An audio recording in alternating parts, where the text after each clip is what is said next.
They shoot the shit. They shoot the shit. Shoot, shoot, shoot, shit, shit, shit. Shooting the shit with Chippa. This is part 2 of my interview with Ryan Morrison, writer, editor, and executive producer of the film Arctic. Oh no, it's all good, dude. It's all good. Yeah, no, it's. I don't even remember what the question was, but I think that we were just Okay. we were just kind of talking about I don't know. I ended up getting into locations. Yeah, so we lucked out, and our team was really really good, and they managed to find locations that made a 19-day shoot possible, because otherwise, if we're running around all over the place, it was slow moving. And we needed to be as nimble as possible. So that was definitely a challenge, and it was really interesting to be able to see the country, because I got a good behind the scenes like custom tour of all of the coolest places in Iceland, and there's a scene that takes place inside a cave in the film, and initially that was going to be in an ice cave. And we had gone to the glaciers, and they were unreal. Like, it was unbelievable looking at these things. And the only major problem with shooting in the ice caves in the glacier is that if the temperature fluctuates, the cave disappears. And lo and behold, that is what happened. So we had, luckily, because we had such great location scouts, the cave that we ended up going with is visually spectacular, and I mean that very literally. And that was actually our second choice. So like, that's the caliber of environment you're dealing with in Iceland, is where your second choice is something that is still jaw dropping. Well, and it's interesting that you say that, because the movie, you had said, when the production notes in the script, if you need a little bit more action and a little bit more intensity here, it has a really cool balance of that kind of stuff. And that scene in the cave, it, it it's such a horrifying situation. Yeah. It's like the hope is lost thing. Like, he believes that this, person he's been trying to save isn't going to make it, or has already not made it. And then he falls to basically what should be his death. Right. Mm-hmm. And I said spoiler alert at the beginning, but you said, and sure. The shot, the pullback shot to show his situation is such a beautiful shot of such a horrifying, like, hope is all lost type of moment, right? Yeah, that cave is unreal. Oh, I was going to say that I had a note on here to ask if that was a set or something that was done like back in the States or something. Yeah, or no, that's 100% real, and it is just we had to dig. We actually had to dig to get into the cave, which is nuts. And then that wide shot, like, Joe and I kept, one of the things that we really like doing, me personally as an editor, I like coming back to a wide, not necessarily starting on a wide. It's called inside out editing. And you start off close and you start to ask questions like, where are we, what's going on? And we see the character asking those questions, and then we bounce out to that wide shot, and you're like, oh, okay. Hey, the questions, you give the answer just when the person needs it. Yeah. So I love that. I did that earlier in the film too, when he's like wiping off these little stones. And then you go to a wide shot, and I like still hearing him, doing his routine in the wide, and it's just, we wanted to kind of use that as a little chorus to kind of show him being super isolated and super alone. We didn't want to lean on it too much, but I think we found a good balance on that. I loved that little extra added thing, the little monuments for all the, and you realize later that they're monuments for people he's lost. Yeah. And that's a great reveal. And, it's the everyday part of my routines to clean these off, because if somebody gets here and finds me, I want to make sure they find you too. Yeah, and exactly. So it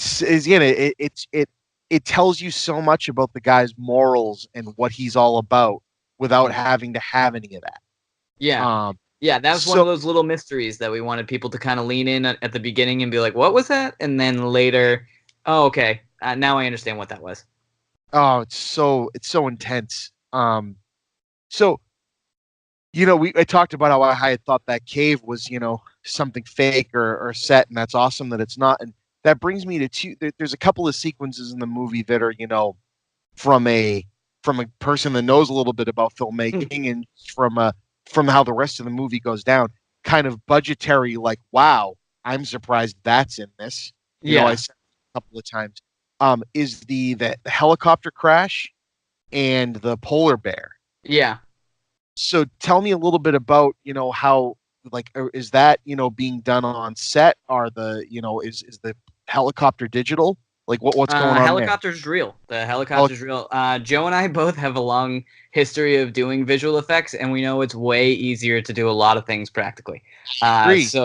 And we always we're very, very careful about using the phrase we try never to say, which is "fix it in post."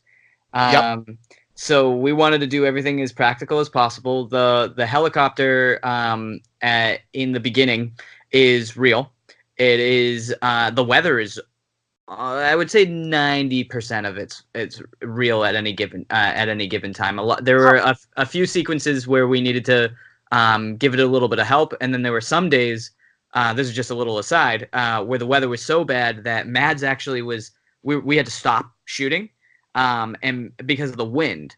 And Mads was opening a car door, and the door got ripped off the hinges and just flew off into the mist and never was seen again. Like, Wow. That was the stuff that we were dealing with. So most of the weather is real, but there were a couple of scenes where we had to give it a little bit of help. But yeah, the helicopter's real. We actually were having we had a choreography with the helicopter pilot because he's a great stunt pilot. That we had to kind of abandon because the weather was so bad on the day that we were shooting with the helicopter. So some of those movements that the helicopter is doing, he's just trying to get stable. Right. Actually fighting the weather. Yeah. I'm watching the scene going like it. Again, not a critique of your guys' abilities at all. Sure. I mean, but usually when you get to a scene like for instance, if you watch a TV show and a TV show has a certain budget and like say it's like a medical show or something. Yeah. And then like a big event episode. Usually the effects work for like say like a helicopter crash or a car crash or something. It's very obviously, computer generated and looks pretty cheap. Yeah. And I'm sitting there watching this scene and just going, there is no friggin' way with a $1.5-2 million budget that they're making this cool, this real and intense feeling looking, helicopter crash sequence without it being an actual helicopter. Yeah. And I'm glad that my eye is as keen, or you just found a really good digital effects guy. I'm glad that that's not the case. That guy is me. I did that sequence. So Wow. there is a little bit of help that's given to the helicopter. It is a practically shot helicopter. Yeah, but we did not crash it. Our pilot was very dry sense of humor, and he was like, "What would you like me to do?" And Joe was like, "Oh, well, ideally we'd crash it." And he was like, "Okay." And then Joe was like, "Seriously?" And he was like, "No." Okay. But yeah, no. So we did as much as we could. We were fighting against an actual crosswind that was really dangerous. So we didn't have him push it too hard. And then there was a little bit of help that I gave it in post. And then obviously when it crashes, one of the things that we wanted to make sure we didn't do was break Overgaard's perspective. There's only one shot in the whole movie where we break his perspective, and it's in a scene that we'll talk about, I'm sure, after this.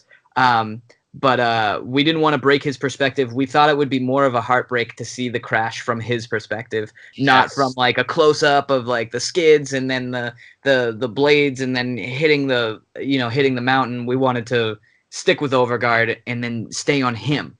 The aftermath of that crash is not about the crash; it's about him. So that was done very, very intentionally. That's awesome. Yeah. I mean, it's just it needs to work, right? That scene like that, and it works real well. So was the stunt pilot because you can obviously see him and Maria's face in the helicopter. Yeah. they're both, freaking out over the weather. Like they have that look of, oh, don't worry, we're here, everything's under control, and immediately it's panic. Oh crap, Yeah. what's happening? Mhm. And is he the actor who's downed in the helicopter in the next No, sequence? they couldn't be more different looking looking guys. I just Yeah. I wasn't sure. Yeah, no, when you have the helmet on though and you're looking at them through a snowstorm, everybody kind of looks the same. And So, as soon as you said break perspective, and yeah, it definitely is the scene I'm talking about next. And yeah. it's a really great, almost levity, strangely, for Mhm. breaking perspective. But yeah, so tell me about the polar bear. This polar bear, what, shows up 3 times in the film, or a polar bear? Yeah, that's good. You're probably the only person that's ever made a distinction between not being sure if it's the same polar bear. Right.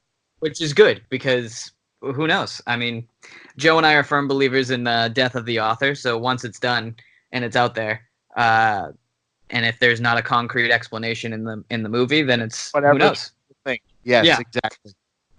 Yeah, the polar bear. What do you want to know? Oh, like for example, I mean, there's obviously edited and filmed to Sure. to make it seem like that polar bear is very close to our two actors and about Uh-huh. to eat. Yeah. And there's interaction with like fire on a stick, or not. Mhm. Sorry, not fire on a stick. A signal flare. You Yeah. know, like how was it? A second unit that had like a trained bear that did something. Did you guys have the polar bear on set? Like what's going on there? This is an interesting experience. We were initially trying to do the scene without the bear. There was no way we were going to be able to afford bringing a live polar bear to Iceland, and Polar bears are then intense, man. yeah. Even uh, one's person just there's only one semi-trained polar bear on Earth too, so she kind of has Right. the market cornered there. And doing a visual effects, doing CG, for me and Joe, it just never really looks right, especially with animals that have an organic nature to them. super. Yeah, and then the expense of it was just so expensive to do it in CG. Just the model alone, not animated, not rigged, was like over $100,000. So we just didn't have that kind of money. So we initially shot it without, and shot, and I was editing as we were shooting. So while we were in Iceland, Joe and I kind of had an inkling that this wouldn't work without the bear, and we kind of put together a plan to try to do some temporary effects to show the producers what it could look like if we went out and got some second unit stuff. And Joe and I put this plan together and we showed it to them, and much to the producers' credit, they were right on board right away. They were, oh, you guys got to go do this. Definitely. It's going to be worth it. So we put, we had done some temporary effects. We go out and then Joe kind of had to track down the world's only trained polar bear. We got a fantastic crew up in Vancouver because that's where Aggie lives. Aggie's the name of the bear. We got an awesome crew up in Vancouver, and they rebuilt essentially a foam version of the cave that was a real cave that we shot in Iceland. They rebuilt that in a warehouse in Vancouver, and we got to shoot with this live. I have to say film, because when you're talking about shooting a bear, it's a little bit different. Yes. So we got to film with this polar bear in Vancouver, and we couldn't have food on the set like up to 2 or 3 days prior to it because she would still smell it.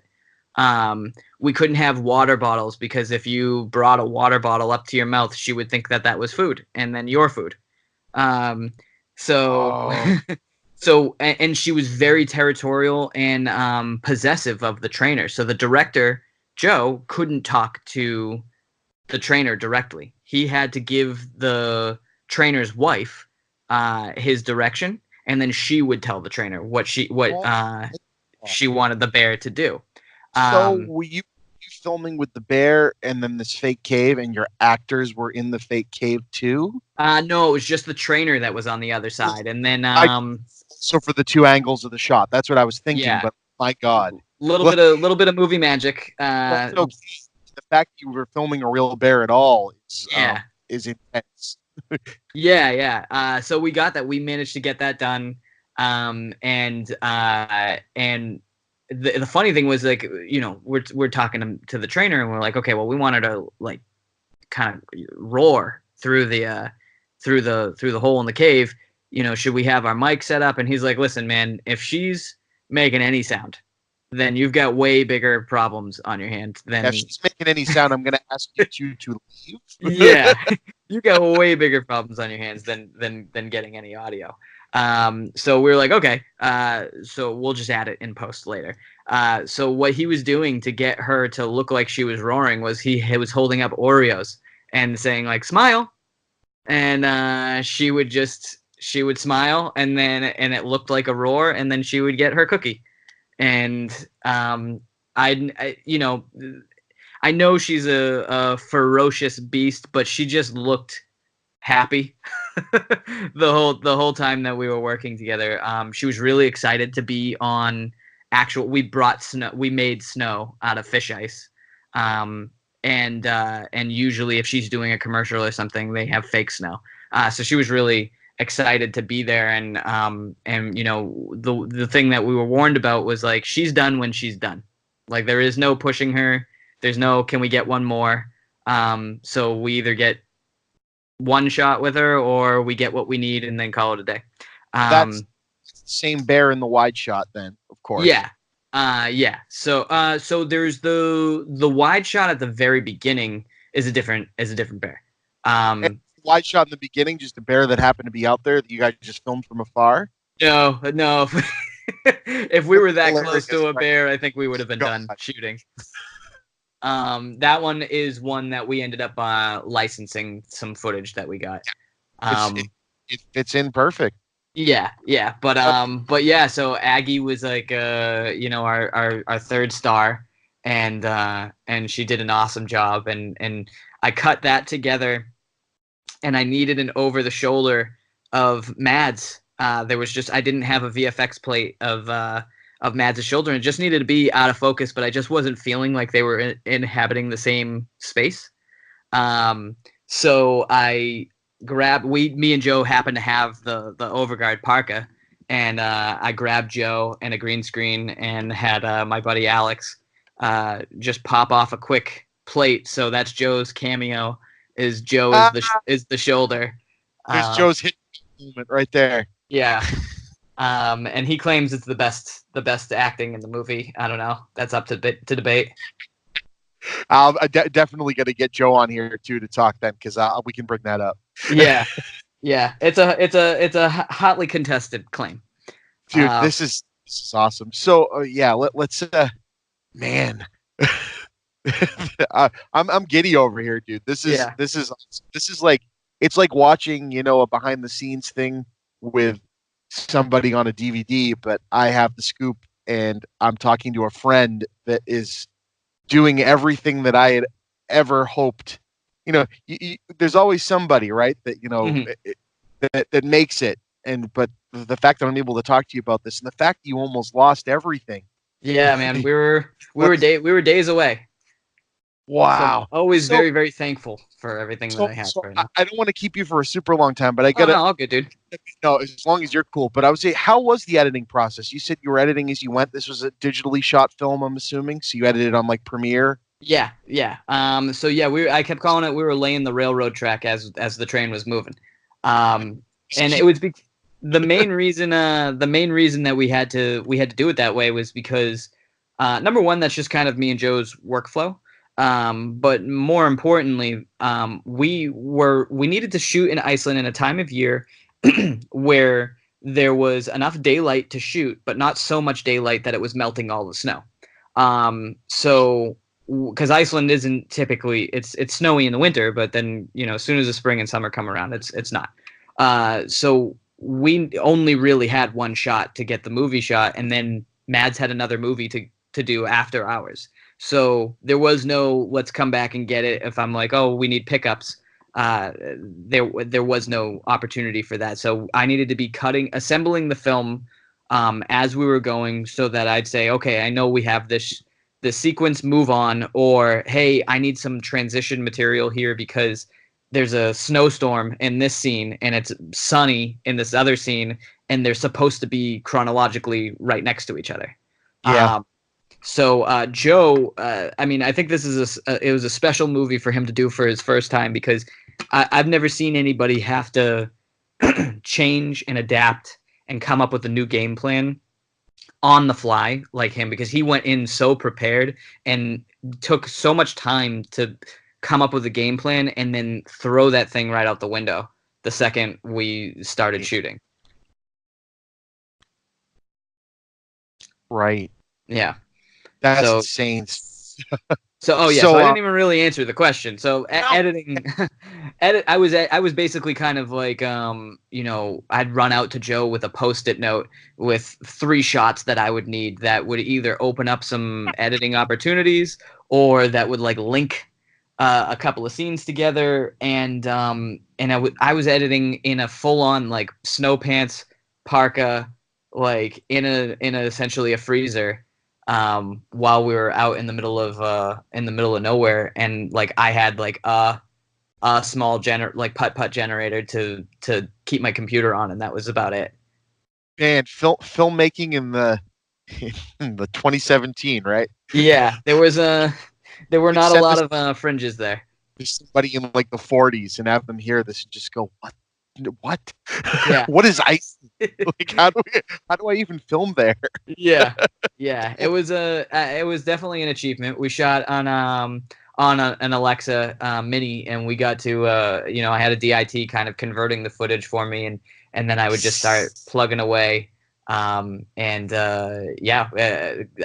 think that gave us a really good leg up, and then we had about 10 weeks to do our director's cut after we had finished, but I was already about 70% done with the edit anyway. Right.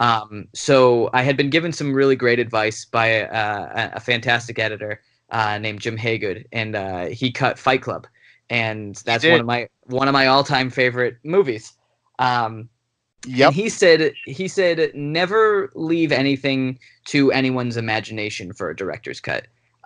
Even if there's supposed to be a doorbell ringing, don't put a little title up that says here's the doorbell should ring here. Put in a crappy sound effect. It's not your job as an editor to do sounds and to do visual effects and stuff, but do what you can so that it doesn't mislead what the edit looks like. You want people to understand the flow and the vibe of the movie. So I took that advice pretty seriously, and I ended up doing about 200 visual effect shots. And Joe did sound design for like the entire movie and did a bunch of all the temp score. And when we presented the film, we put the film together in a way where we felt like, God forbid if this thing ever leaked, but if it did, we could stand by it and be proud of it. That's a good approach. Yeah. Right. Because we're first timers and we didn't want to get fired either. Like, there was still the chance that, the movie could get taken away from us. So we did that. We did that, and everybody was thrilled with the director's cut. And then the VFX supervisor approached me and said, "Hey, man, you did a great job. I bought, I know what those shots were, and I bought all of it. So why don't you just come bring them over the finish line?" So I ended up doing a bunch of visual effects shots for the finished film. Dude. So the helicopter crash, the polar bear, all that stuff. So many shots of footprints being painted out. I was gonna ask that. So much, dude. So much. So the editing process got you a gig as a VFX guy on a Hollywood film. Yeah. So that's nuts. So this is probably a cliched question, but whatever. As a writer, you wrote the damn film. Do you find you have a better understanding of editing the film, or does it make it harder? Like, for example, you own the script, so as you have to cut things out or change things or move them, does that make it harder? Or since you made the movie the way you did it, is it kind of just like you're doing those on the fly anyway? Um, I, I've been told by a lot of other professionals in the industry, a lot of my peers, managers, agents, producers, a lot of other people, that what me and Joe do is not really a thing. It's not a thing that people do. It's not something. It's not a normal process. Sure, there are writer directors, but they'll always have an objective editor. It's not a normal process for someone to be a writer editor. It's all I know.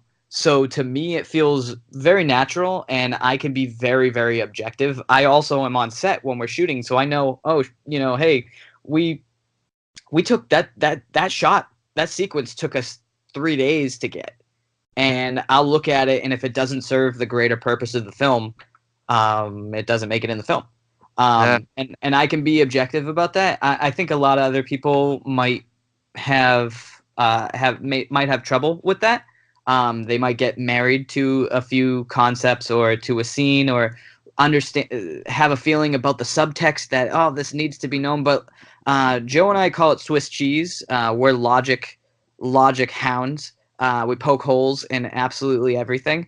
So when I'm editing, if I'm looking at something and I feel like we don't need it, then it doesn't go in the film. And I actually the script, the bear scene happens like 20 pages earlier, but I was messing around with the movie because you can't just be editing scenes, just the shots within a scene and scenes within a sequence. You have to be looking at the big picture as well, and I didn't feel like the flow was working. So because it made sense on the page, just because it makes sense on the page doesn't mean that it's necessarily going to make sense on screen. And I felt like, because we have the luxury of Overguard wearing the same outfit the whole time, I could play a lot with time, and I ended up moving the bear. I ended up moving the bear scene to a totally different spot, and it worked out a lot. It worked a lot better. So yeah, sometimes it's hard, but it just, as an editor, when I sit down at the computer and at Premiere, I'm almost like a different person, and I'm just looking at what I have and how can I make that work. Huh. Cool, man. Yeah. So you said you guys did a temp score. So the score was another thing that I felt served the movie incredibly well. Can you tell me a little bit about like how that came about? What it was like working with the guy that did it. Another like very crazy coincidence is Joe Trapanese, our composer, who is an absolutely outstanding composer. He's done Tron. He just did Robin Hood, Oblivion, the Raid movies. He's done a ton of great stuff. He's amazing, and he's just an awesome all around guy too. It just so happened that Joe Penna, my director, is married to a woman named Sarah, and they have a friend that has another Joe and Sarah that are mutual friends. So they thought it would all be funny to go out and and have dinner together. And when they were at dinner, Joe was talking to the other Joe, and he says, "Oh, what do you do?" And the other Joe says, "I'm a composer." And Joe Penna says, "Oh, I'm a director." And he says, "What have you directed?" And Joe's like, well, I just finished a movie. You've probably never heard of it. We haven't even had a press release about it. It's a survival movie that takes place in the Arctic." And Joe, the other Joe, says, "Oh, you're talking about Arctic with Mads Mikkelsen." And Joe Penn is like, "How could you possibly know that?" And Joe Trapanese says, "My agent told me about the movie, and I have a meeting with your producers on Monday, because I am dying to do that movie." And we couldn't avoid, like, it just so happened that Joe and Sarah had a friend that had another Joe and Sarah, and they had all of their Joe and Sarah jokes, and then they get to know each other, and then lo and behold, that's our composer. So everybody's wife is named Sarah, because my wife's name is Sarah too. Yeah, everybody. I mean, I guess that's the name. But yeah, so Joe's stuff spoke for itself. He's an incredible composer, and he had such a great approach to the movie. He was the biggest advocate for keeping music out of certain scenes. There were scenes that Joe and I had put music in because we needed to sell it, and we needed to, it was before, finish VFX and this and that, before finished sound design and the mix. And, Trapanese was very adamant about letting some scenes just breathe, and he knew our sound designers, and he was like, we're in good hands. Those guys are going to take care of us, and this scene needs to be clean. So actually the movie was supposed to start with music, and Trapanese really strongly insisted that we didn't, and I'm so glad that we listened to him, because it's a much more powerful moment when the music does come in. Yeah. Wow. So, I mean, we've hit on a large portion of the crew. Is there anybody that I've missed that you really that either has a good story or that you want to make sure get their name mentioned on here from the crew or the production or people that you work? Because God, I had almost forgotten about the score, and I'm glad I brought that up. Oh, yeah, no worries. Yeah, no, I mean, Trapanese did an amazing job. I mean, we gently touched on cinematography, and I think one of the unsung heroes is Tommy Thomason, who was our cinematographer, and he, cinematography isn't just getting pretty shots. And it's also not just getting shots that say something, because that is also a major that's what I think separates a good cinematographer from just an okay cinematographer, is someone that knows how to say something with a frame. But Tommy also just had the best attitude. That guy was just sunshine at all times, and he was such a great partner. And really made sure that, like, we were never waiting on camera department. He was always ready. He always had a good attitude, and he always just kept it light. And he did his job well. And you couldn't ask for a better crew member like that.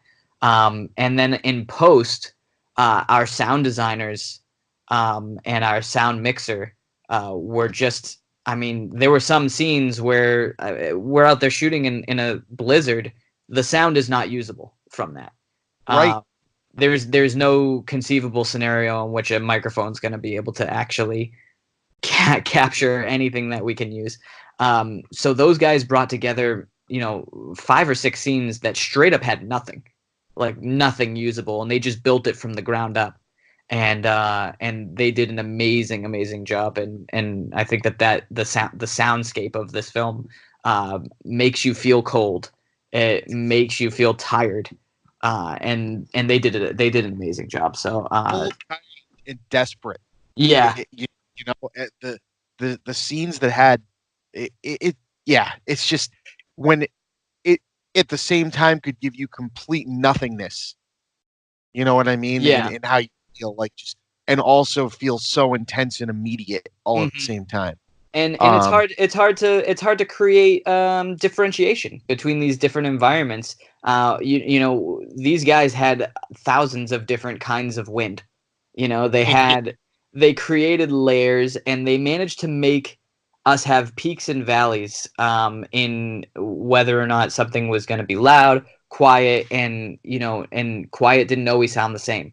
And I think that they did an amazing job. And then also, my partner and one of my best friends, Joe Penna, we haven't really gotten into too much about him as a director. And I'll have him give you a call, before we take off for the next one. But he did an amazing job, and it's a lot of pressure to go out there and make your first film. And we were taking a swing that we needed to make count for sure.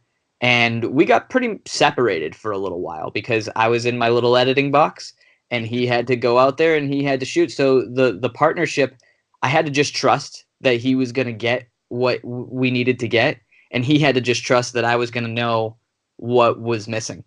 Right. And he did an amazing job. And he pulled a Mads is a stellar actor, but he's also someone that's looking to a director to see, was that good? Is that what you want? Are we on the same page? And he needed somebody strong to be able to kind of pull him along and make sure that you can get pulled into a vortex of a spiral of self-doubt or loneliness, or this echo chamber of yes men when you're the sole actor in a movie. And Joe was there to keep Mads Mads, and make sure that he's getting the best out of Mads. So I mean, I couldn't be more proud of my buddy, because he did an amazing job. Oh, And I can't wait to talk to him about it. It's funny you talk about Mads so much, and the movie wouldn't be what it is without that performance. And I was thinking earlier, that, I've seen a lot of what he's done, but that Hannibal show, which I really hope they ever bring it back. There's not too many people that can come in and play a role that iconic. Only like a couple of people have played it, and the one everybody remembers, is a brain shutting off. Come on, help. Yes, thank you. Mm-hmm. We were focusing on one guy. So for Mads to come in, and he puts such a different but such the same spin at the same time on the character. Mm-hmm. He just embodies it. I can't think of Hannibal without thinking of it as being Mads now. Yeah. And so it's so cool like that. And to think of someone, in our age group, getting to dictate or work with and, work on a character in a movie with a guy like that is just, it's inspiring, right? Yeah. To hear. Yeah. It's inspiring. It's absolutely wild.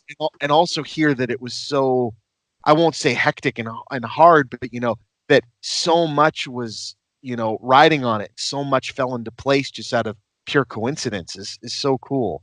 Yeah, and it's like there's that's kind of like one of the dirty secrets about Hollywood is that there's a lot that there's only so much that you can do, and then it becomes something that's up to luck, that's up to fate.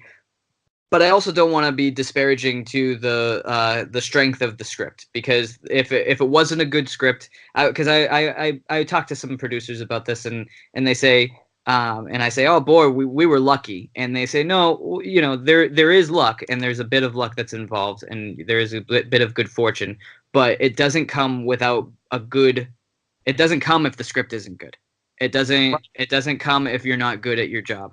And I was very fortunate that my best friend was the director, so I got a crack at editing the movie. And then I didn't get to keep my job unless I did a good enough job for the producers to be pleased with it. So it's like it's this weird balancing act that you have to keep in mind.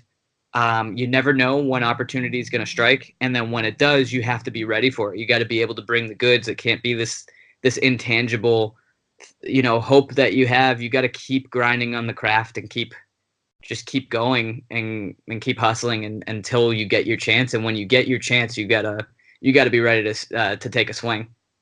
That's awesome. And it's not at the same level at all, but that's paralleling very well to how this weekend has gone for me. No, that's great. This weekend's been going great for you. Yeah, no, I've got, the Blockbuster in Bend, Oregon becomes the last one on the planet at the same time that the Bend, Oregon store manager wants to be on my show. Yeah. Weird. And yeah, you got to swing. And then I got you, who I hope I would like to, of course, continue a friendship and relationship with the podcast. Sure. If that's stuff to talk about, come back on. I'd love to have it. Yeah, no, I'd love to come back. I mean, Joe and I are about to embark on our next feature. We're doing a movie called Stowaway. I was just going to ask you about that. Yeah. Can you say anything about it? I can say a few things. We have Anna Kendrick and Toni Collette as two of our cast. We're gonna have a cast of 4. So we're gonna up the ante from 2 and a polar bear to 4.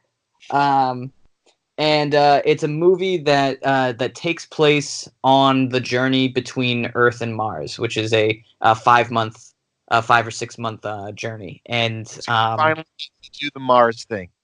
We're gonna get there one way or another, man. Damn Uh, that, Damon. yeah, I know.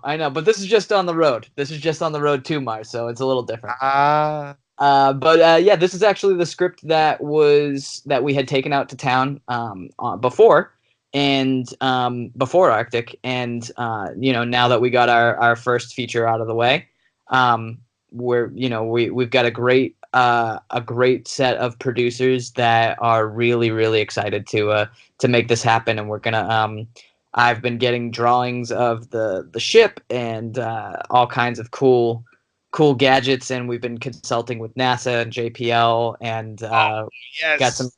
I I learned all I could learn about surviving in the Arctic wilderness, and now I'm going to learn all I can learn about space travel and all of the dangers that come with that. So it's exciting, and we're going to start shooting in June. So what? That's awesome. What skyrocketed that into happening, other than you were sitting on the script and you wanted it? Was it the success of Arctic that kind of made Definitely, it yeah. skyrocket? Okay. Yeah, the success of Arctic.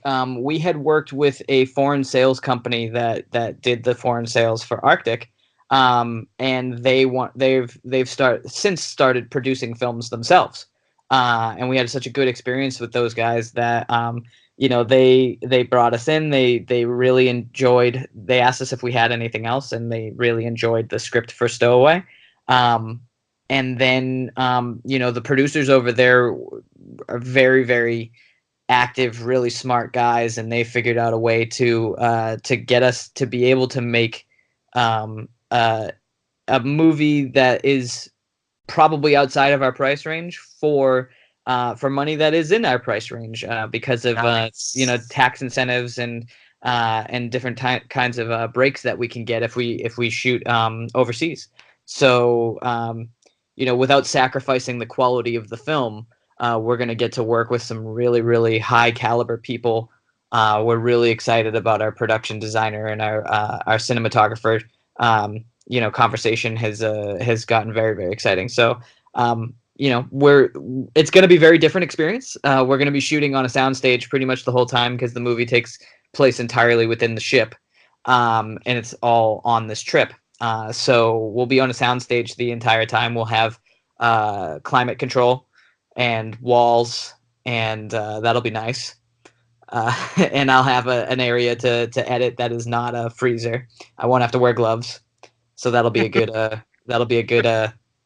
change of pace. And we've got some really heavy hitting, amazing actors signed on, and we're in the conversation with a couple of other really outstanding performers that are going to round out the cast, and it's going to be fun. I'm excited to see how Joe handles people talking. Yeah. Right. Yeah, there's gonna be a very different animal than what Arctic was, but I Oh, think that's awesome. So thematically they're a lot of the similar. you're getting to Uh, make the first narrative, like the when you were down and out, the first narrative idea is like that. yeah, That's cool. yeah, yeah. It's gonna be nice to be able to get to take a swing at this one. Oh man, I can't wait to hear more about it. Please come back on when you have more to talk about with that too, because I, I I'll I'll get the first scoop, man. Yeah, get the scoop. Oh, Yeah, so it's no, gonna be great. no, it's more. I'm just really I'm proud of my Linner friend here, man. This is such a wild story. Oh, thank you, man. Yeah. I didn't know this was the story before I got you on here. You know? Yeah, I forgot. I was at a dinner recently with a bunch of other young filmmakers, and I because Joe and I are very insulated in our experience out here. We're coming from YouTube, so we don't really have those quote unquote Hollywood connections. And I had a dinner with some other young filmmakers, and we're all exchanging stories. And I had completely forgotten. It feels like it was so long ago. I had completely forgotten that Joe and I were basically, the bit had to. I forgot about selling all of our stuff on Craigslist, and working out of the garage, and you know, being a few days away from having to give up. It's a lot can change in a year. Yeah, Jesus. So obviously, if you want to say more about Stowaway, go for it. But if not, I'll go back to Arctic. Sure. Yeah. No, I don't think I have more that I can say. Oh no, dude! Thank you for giving me anything. I put it at near the end because I wasn't sure you were going to be able to say anything. Yeah. So how was it that that the movie ended up at Cannes?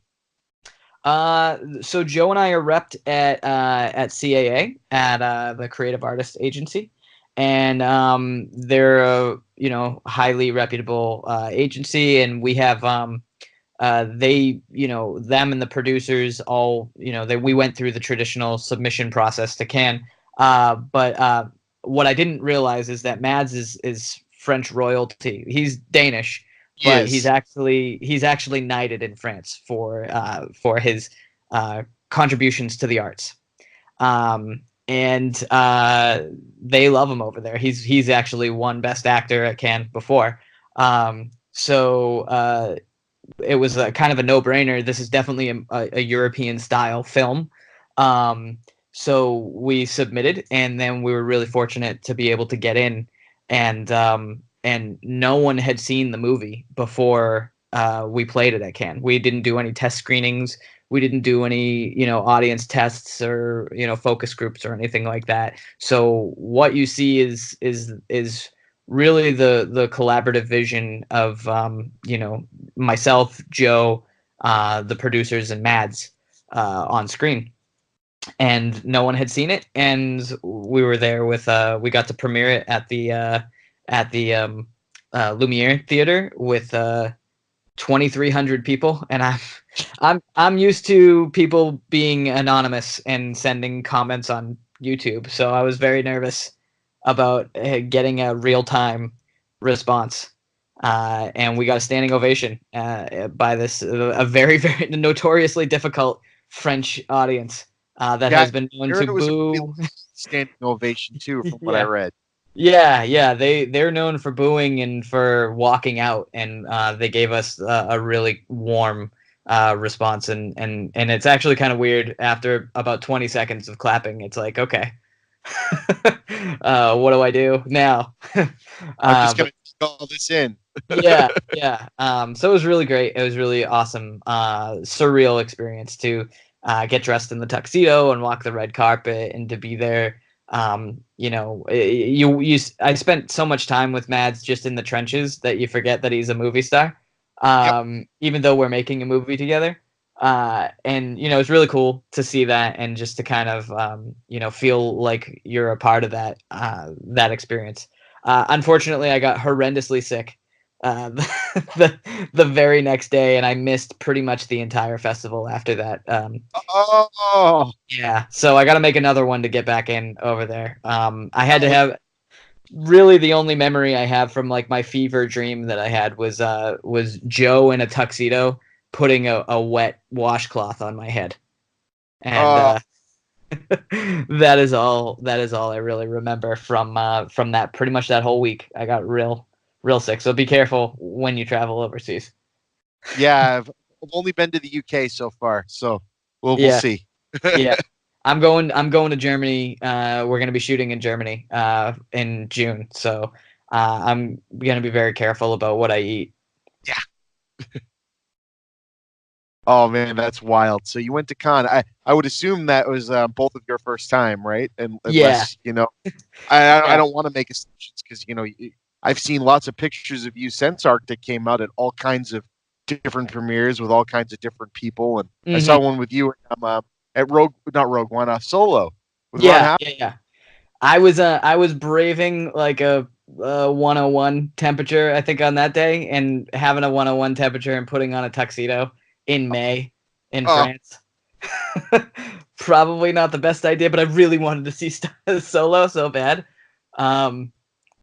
I won't say whether it was worth it or not, but it was a tough day. I enjoyed Solo. It was a real tough day for me. Yeah, I can imagine.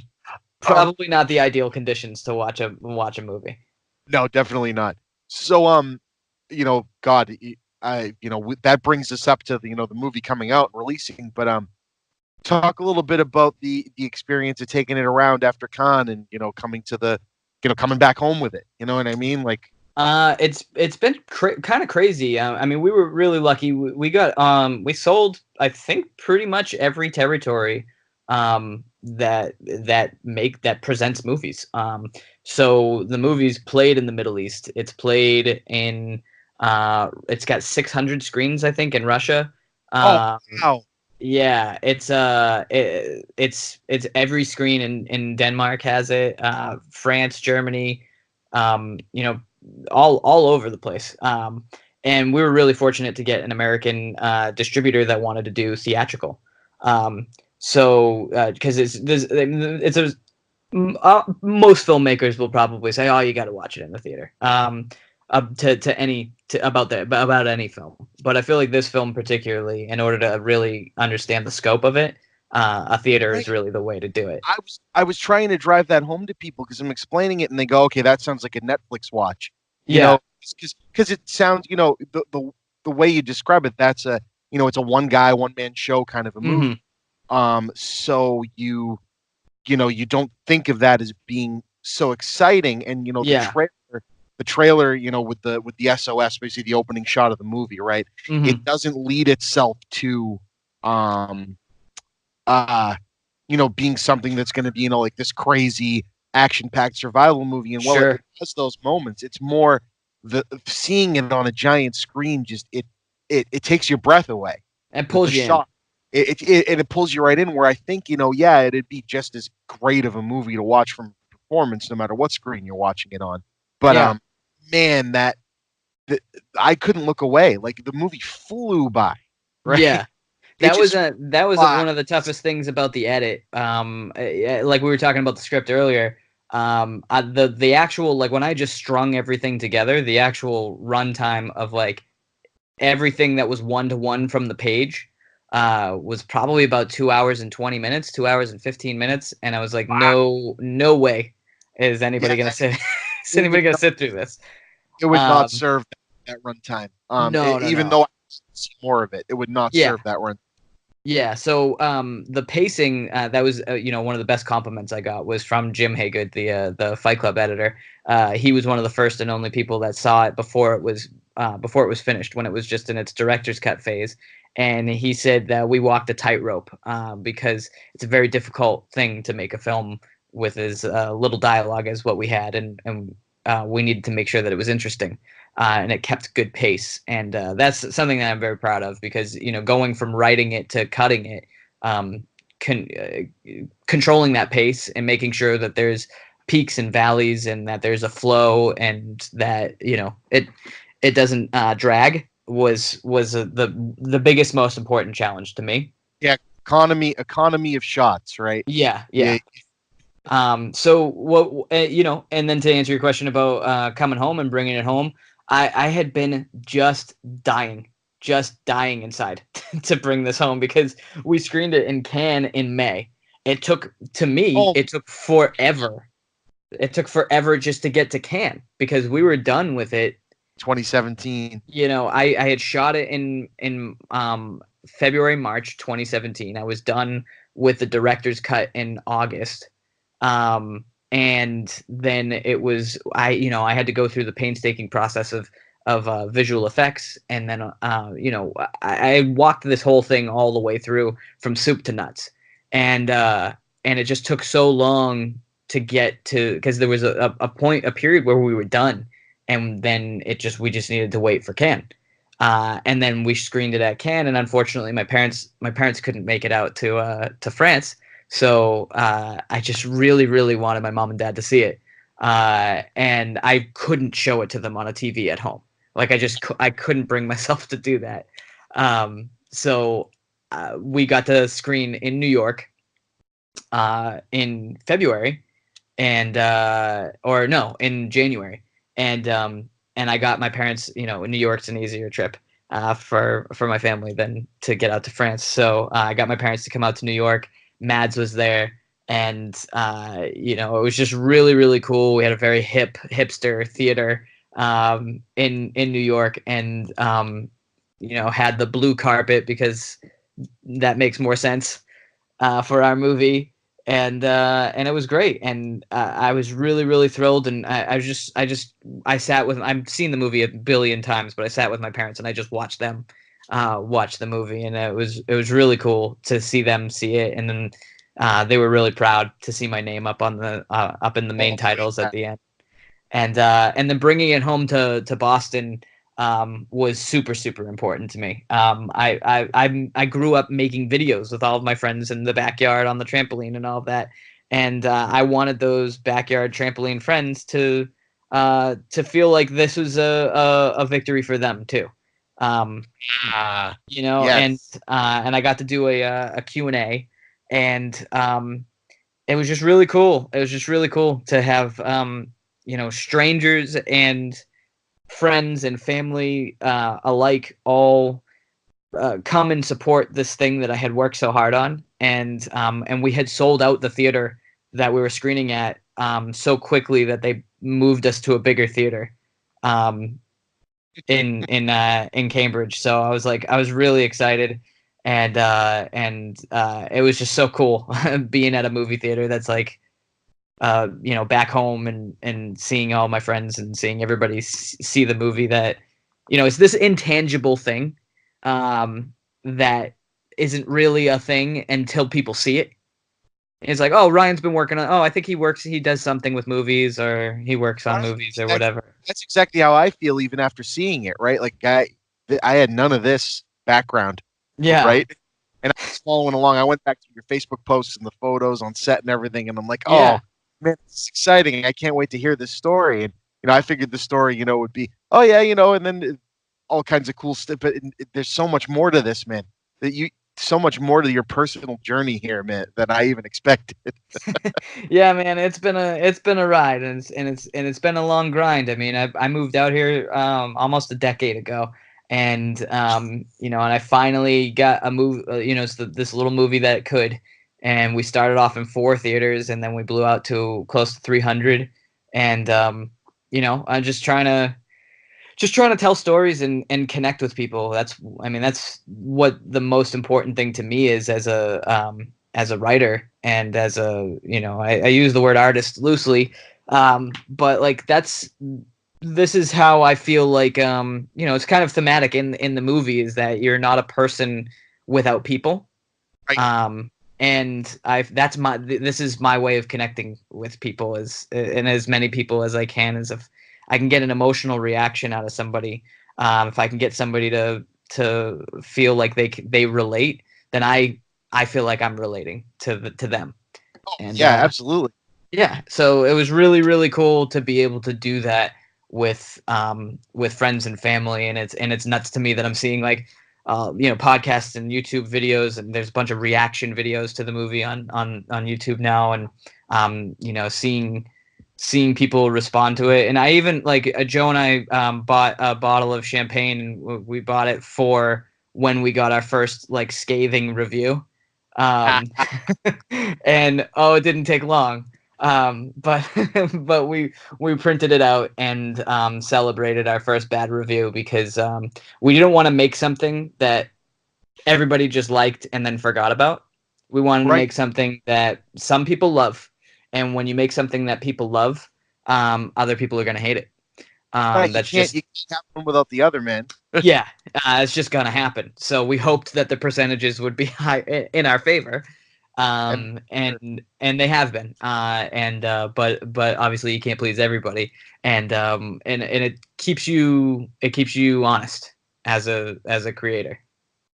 So yeah, that is our way of like, okay, we got something out there that you know, some people are going to have some strong opinions about it, and we want to get a conversation going, so that's good.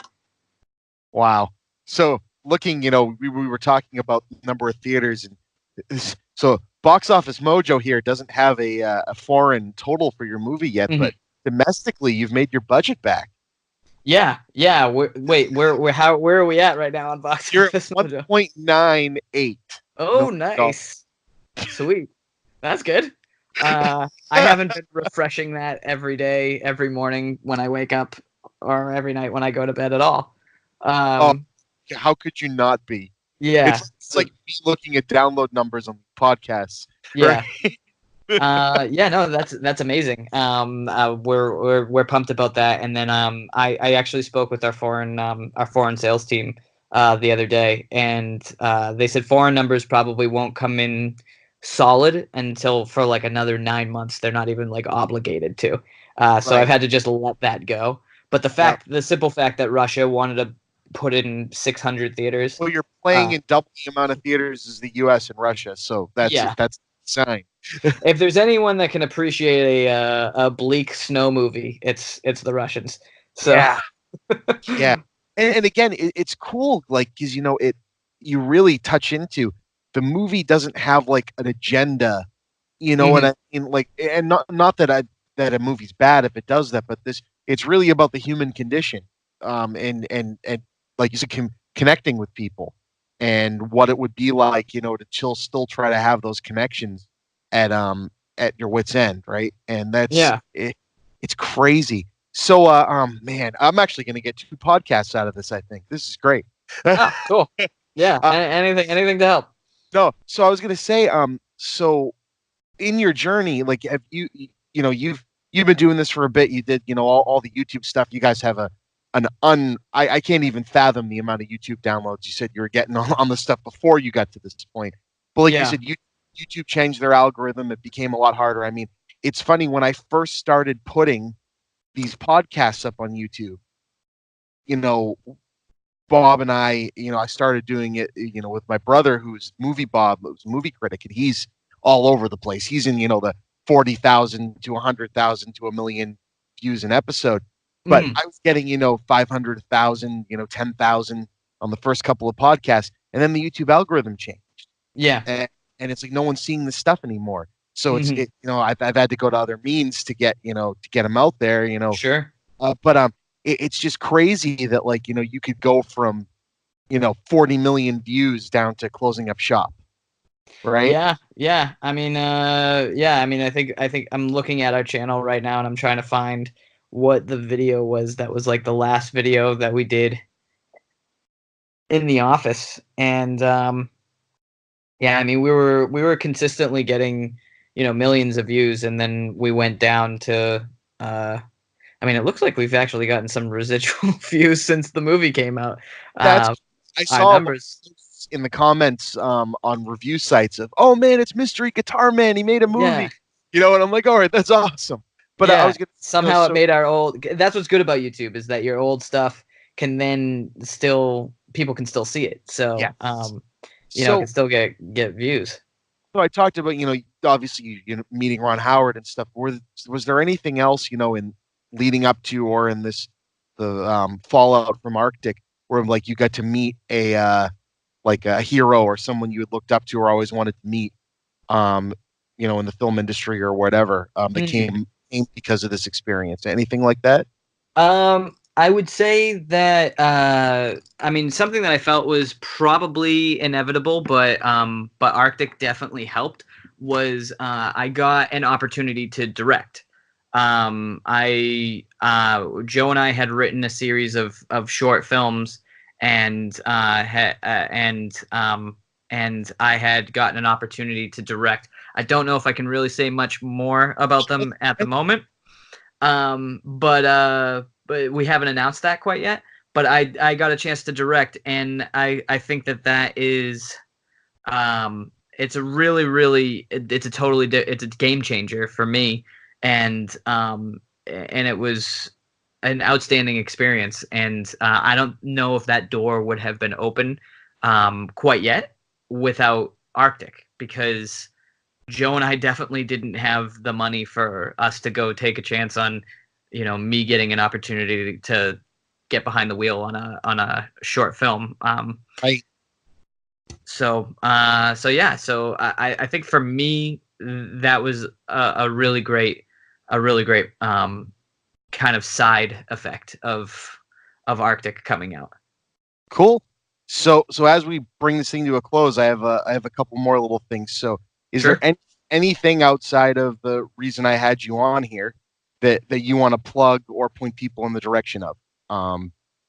No, I mean, I would just ask if you're into this kind of movie, or if you're just into good movies, for people to go see Arctic in the theater. I feel like you'll definitely have an opportunity to watch it, either on iTunes, Amazon, or Netflix, something after it's done its theatrical run. But I think it's definitely worth the experience. I'm super biased, but I think it's definitely worth the experience of seeing it in a theater. Um, I and agree. yeah, other than that, no, I don't have anything else to plug. I will probably like a year and a half from now. No, I'll be sure to keep having you on then. Yeah. And how can people find you and Joe in the movie? Is there like a Twitter for the movie or Facebook? Yeah, Whatever? yeah. Joe is definitely much more active on social media than I am. He's the face of the YouTube channel, so I kind of just I'm more of the creative behind the creative, or the technical behind that. So Joe is usually Mystery Guitar Man is our YouTube channel, and then all of our I think, yeah. yeah, and I think on Instagram he might be just Mystery Guitar M, or Yep. he might be Mystery Guitar Man. I can't remember. I can Um, put all that, yeah, in the text too that goes along yeah, with it. yeah, and I have my Instagram handle is Rimo Reason. Um, Nice. which is because Joe, that Joe came up with it, so I can't take credit for it. But I've tweeted like twice. I'm trying. I'm doing my best here. Yeah, I never used Twitter until I started doing this. I Yeah, got told my brother's like, you kind of have to do it, dude. yeah. And I'm like, I don't know. Like, what is? It doesn't make. And now it's just what I do, and it annoys me. I But feel like I feel like I don't have any like I don't have anything to say, and anything I do have to say that I feel like is important, I'm usually trying to put into a script or something. right, Um, so, but Joe is very good at that stuff. He usually steals all my jokes and then puts them on Twitter or Instagram himself. nice. So with that, then outside of yourselves, you got picked up by a production company to get this movie out there, which means you went from the YouTube world to meeting colleagues and other people. So who else should I and my listeners and anyone that hears this really be looking out for in the next year or so? Or is there anybody that you guys are like colleagues that have something going on that you want to point people towards? Or I would say Joe Trapanese, our composer. That dude is a beast. He's awesome. He does great stuff. He actually worked on those short films with us as well. And he just makes great music, and he's got some really cool movies coming out. So hit up his Spotify, because I was listening to his Spotify when I was writing short films, or when I was writing Arctic, not knowing that he was going to be the composer. So he's great. I would highly recommend him. nice. So yeah, Ryan, dude, thank you. This has been awesome. Like I said, thanks to Ryan. Again, a friend from forever ago that made a movie, and is going to make more. It sounds like he's the writer, editor, executive producer of Arctic, which is a new film starring Mads Mikkelsen in theaters right now. And that's assuming you're listening to this in the spring of 2019. Thanks, Ryan, for shooting the shit with Chippa, and thank you all for listening. And dude, Yeah. I'd love to have you back on again anytime. So yeah, tell everybody bye, man. Yeah, thank you so much for having me, man. It was a blast, great conversation, and yeah, thanks for having me, and I'll be glad to come back anytime and keep you guys posted on the updates on the next movie, because the next one's gonna be a wild one. It's gonna be fun.